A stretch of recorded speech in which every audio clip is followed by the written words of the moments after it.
সবকিছুই আল্লাহ, সবকিছু কি? যেমন আল কলবু বাইতুর রব, নাউযুবিল্লাহ, আস্তাগফিরুল্লাহ, আস্তাগফিরুল্লাহ।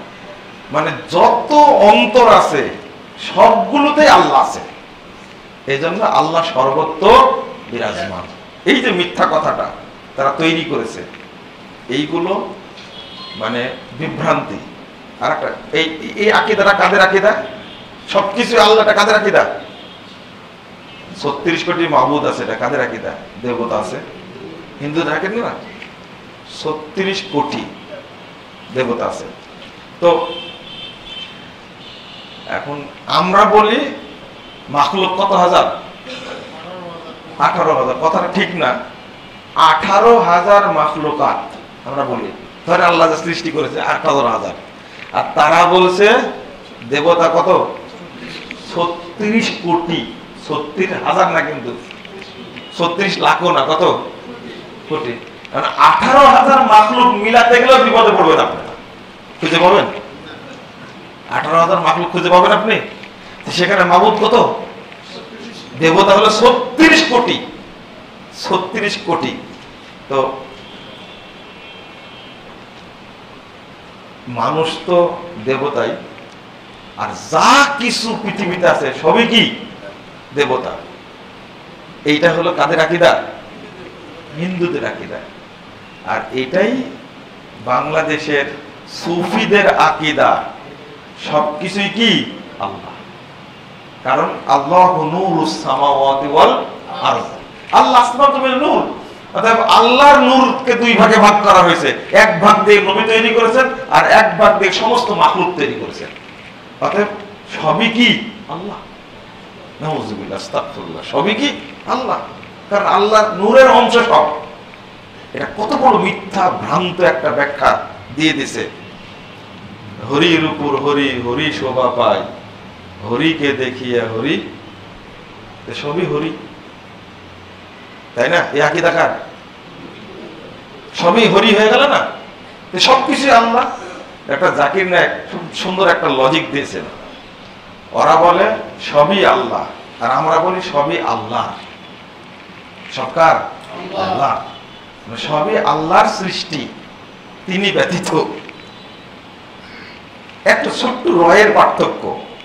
তারা বলে সবই আল্লাহ, আর আমরা বলি কি? সবই আল্লাহ। ছোট্ট একটা পার্থক্য। এই ছোট্ট পার্থক্যের মধ্যে এক শ্রেণীর মানুষ কাফের, আর এক শ্রেণীর মানুষ কি? মুমিন। ছোট্ট পার্থক্য। আর এটাই হলো সুফিবাদের ধারণা। আপনি একদিন মনে করে দেবেন, সেক্রেটারি সাহেব, আগামীতে আলোচনা করো সুফিদের উপরে, সুফিদের উপরে, সুফি আকীদার উপরে ইনশাআল্লাহ যখন আসবো মনে করে দেন। বাবু ভাই মনে করে দেন, আপনি কিন্তু মনে করে দেবেন কিসের উপরে আলোচনা করব? সুফিদের উপরে ইনশাআল্লাহ। সুফিদের উপরে আলোচনাটা মানুষ বুঝতে চায় না, এটা বোঝার চেষ্টা করতে হবে আমাদেরকে। কারণ সবার মধ্যে সুফিবাদ আছে, আর সুফিবাদটা হলো কুফরি মতবাদ। এই যে টঙ্গীর তবলিগ আছে না, এরা সব সুফি। এই দেওবন্দি, এরা সব সুফি। এদের আকীদা এত জঘন্য, এত খারাপ আল্লাহ সম্পর্কে, আপনি ভাবতেই পারবেন না। অথচ আমরা তবলিগকে কত ভালোবাসি, তাই না? লা হাওলা ওয়ালা কুওয়াতা ইল্লা বিল্লাহ। তো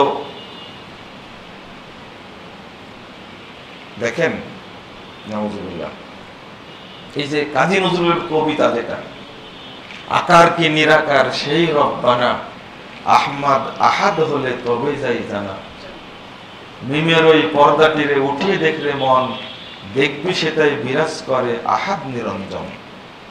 নিরঞ্জন কাদের দেবতা? কাদের? হিন্দুদের। কিভাবে মিশাইছে!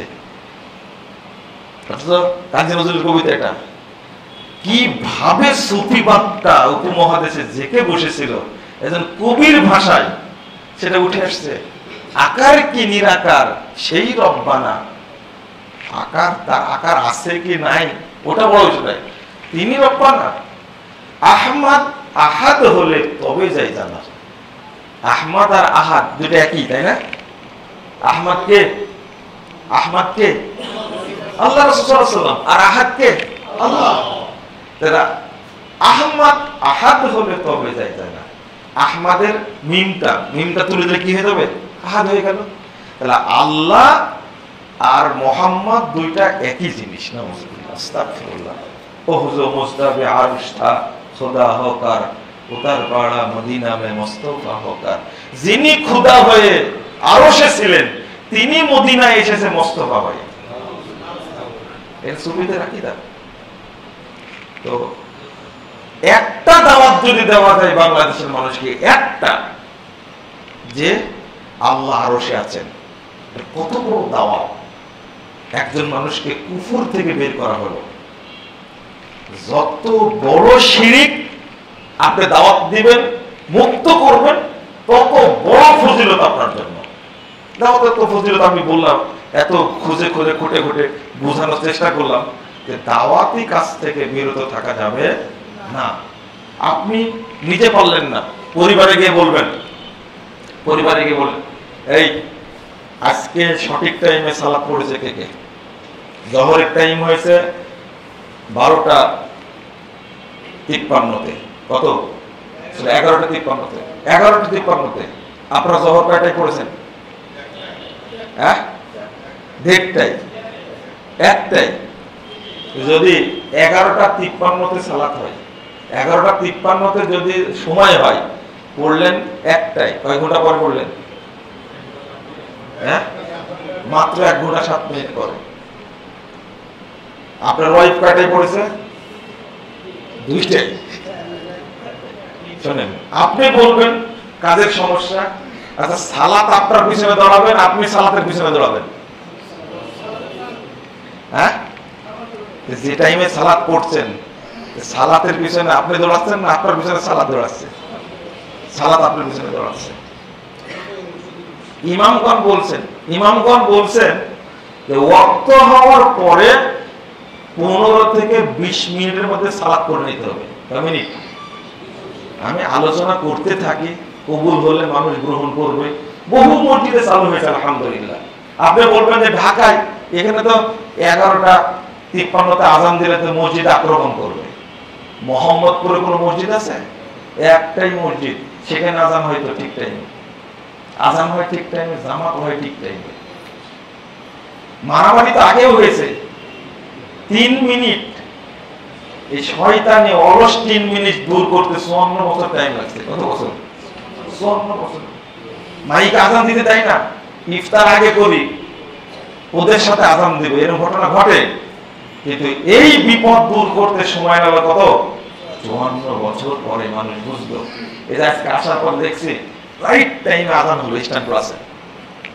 আমি ওকে জিজ্ঞেস করলাম, দেখো একবারে ঠিক টাইমে 33-এ আজকে সূর্য ডুবেছে, 33-এ আজানটা মারছে আজকে। অন্তত 5 মিনিট দেরি ছাড়া আজান হতো না। কিছু কিছু জায়গায় হচ্ছে, আরো হবে।